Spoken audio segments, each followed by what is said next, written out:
1 year ago, I've done my first cut. During my whole 4 years in the gym, I've done my first ever cut. I've went from around 90 kilos, which is this much in pounds, to around 75 kilos, which is this much. And these are not numbers from just a single day. These are weekly averages, literal weekly averages. And I made this weight change in like 2 months, 3 months maximum. I will write on the screen the exact number of days it took me. It was really rapid. And this was my first ever cut. People were giving me compliments. You look great. When did you get it? How fast did you do it? You look amazing. But I failed. It was the most failed cut ever. My testosterone was 67 nanograms per deciliter.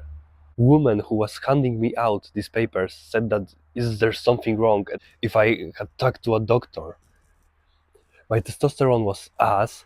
My feeling was garbage. I would wake up, I would go on a walk, then do a whole hour of incline walking, do my training, but beside this, I would barely be able to move, barely eat anything.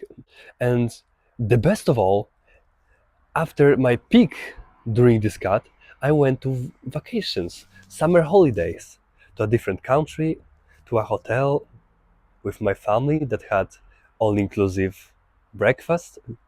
It starts at 8, ends at 10. You can go there and eat wherever you want. You don't pay anything, your family paid. So I started to eat. And I came back home after 10 days, and my weight from 75 kilos was back at 84.3, and I did not go below it. Never ever again. Up until now. It's been a year ago, and now I'm doing my second cut, which I will get into. But what am I talking about? Why am I telling you this? It's very easy to fail a cut. I struggle after even 4 years and watching every piece of content that will educate you on the gym and nutrition.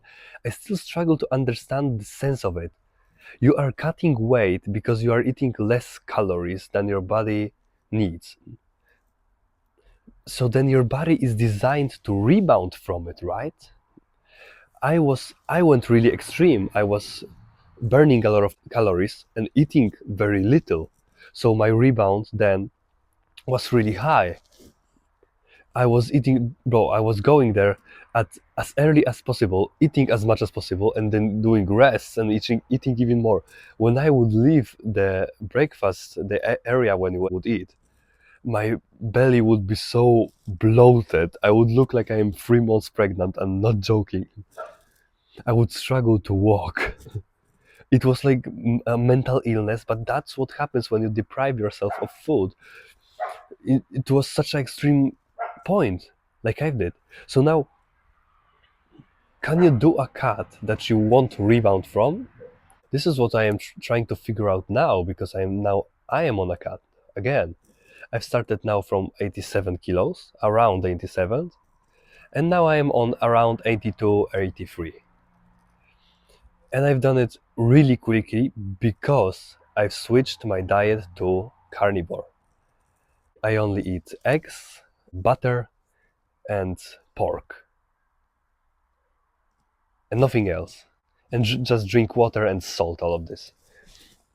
And I've lost a lot of weight fast because I just got rid of the water, and my looks changed dramatically. But I went down to around 82 and a half and to 83 kilos, and I just stayed there, and the problem came back. Like, I've lost a lot of weight, felt great through the whole process. Like, yeah, the first week was ass, but then I felt amazing. But now still, if I want to lose more weight, I need to do the same as if I was eating carbs and other stuff. I need to eat less than my body actually needs. So there is no shortcut. There's no diet that will just lose your weight and you won't feel like shit. There is absolutely no shortcut. So if there is no shortcut, and you need to do it the way that I've just said, eat less than your body burns, then how you do it is very important. And right now I am paying a lot of attention. And if you are cutting right now or will be cutting, this is my advice. These are my lessons from the shit cut that I've had before and the one that I am doing right now. Have realistic expectations. This is the first thing. Know how low you want to go and stick to this. Because I wanted to go too low. I wanted to have visible veins all the time. Now I understand that it is bullshit. You cannot have this if you're natural. Prof, the chances of it are very, very low that you will look like you're pumped and your veins will be popping on your bicep. You won't. So have realistic expectations. Do not look at pictures online. You will see people who are on the peak of their cutting phase. They have great genetics. They take steroids. They look amazing. The best of the best. And now you will compare yourself to them. And even if you won't want to be as good as them, you will want to be close. You can't. You never can. So I stopped watching all the fitness content. Nothing. And I've just looked at my weight before, right now, and I think, okay, I will go down to 80 kilos and I will try to stick there. I will see how I feel, what I can eat, and if I can maintain it. Because if you cannot maintain it, then you went too low. That's the reality. And the second tip is cut slowly. Do not make it fast. Cut slowly and have refeed days. When you are cutting, for example, for 3 weeks straight, and you are getting fairly lean, well, when you've started pretty fat, then yeah, you can just cut, you'll be fine. But if you have fairly low body fat, fairly low, you're just not fat, you have some visible abs, for example, you can incorporate refeed days to keep yourself on track and to not cut in straight like 12 weeks. It's too long. If I've had to plan my cut and I was way more fat, and I would do it with carbs, so it will be easier for you to understand, to not go into the crazy diet with no carbs, only meat. No, fuck this. I'm eating your diet. How I would do it is just cut the calories and add some cardio and just modulate these two things. Less calories, more cardio, slowly, not at once, slowly this. And I would do it, for example, for 4 weeks. Then I would have some refeed days. One day in a week, I would eat a bit more at maintenance, or even like above what I've burned. You cannot calculate it anyway, so I would just eat more. My weight would go up, but on the long term, it would keep me on track. It will help me stay long term and do what I need to do. And then if I was cutting, for example, for 8 weeks, I would just stop and try to maintain it for 2 weeks. It might, yeah, it will not cut as fast, but it will be much more sustainable. And this is what I'm doing right now. I went down, I've got used to this diet, and now I'm starting to cut again. I will go down 2 kilos and maintain it there. And if I will want to go lower, I can go lower, but I will know that I can maintain this and that I'm fine here. I will have a checkpoint. If I wanted to go from now 83 to 76, that would be rough. But if I'm going from 83 to 80, maintaining it, and then going from 80 to 76, that's easier, right? Do checkpoints. Do not rush this, especially if you are young. You have time. You really have time.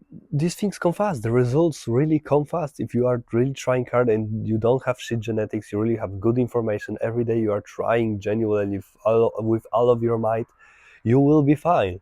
This is what I've just realized. The cut before, I've just tried to rush. Yeah, I need to build more muscle, so I need to cut faster so I can bulk again. Now I'm not in a rush. I'm looking good enough. I kind of fixed my mental health. I'm happy. I will go down 2 kilos, then I can go down even more. But I doubt that. I will not look like the people on the internet. But that's fine, right? You cannot look like them, never. The best example, the best scenario is you don't even see them, so your perception doesn't get fucked. So yeah, I don't really have a script for this video. I just wanted to talk about the cutting. I gave 2 tips. You know what I'm doing right now. Just be careful when you are doing it yourself. Do not go too far. Know when to stop, know when to do refeeds, know when to do maintenance, and you do not have to have everything perfect. You can just try. Maybe once a week, every week, once a week, you will eat a bit more. You will still lose weight, right? You don't have to make it perfect. You never will. So be happy with your results, and then maybe you won't bounce. Then you probably won't bounce if you will. Mental health will be better, and you will not starve yourself like I did a year ago. If you like this video, you can subscribe. Thank you.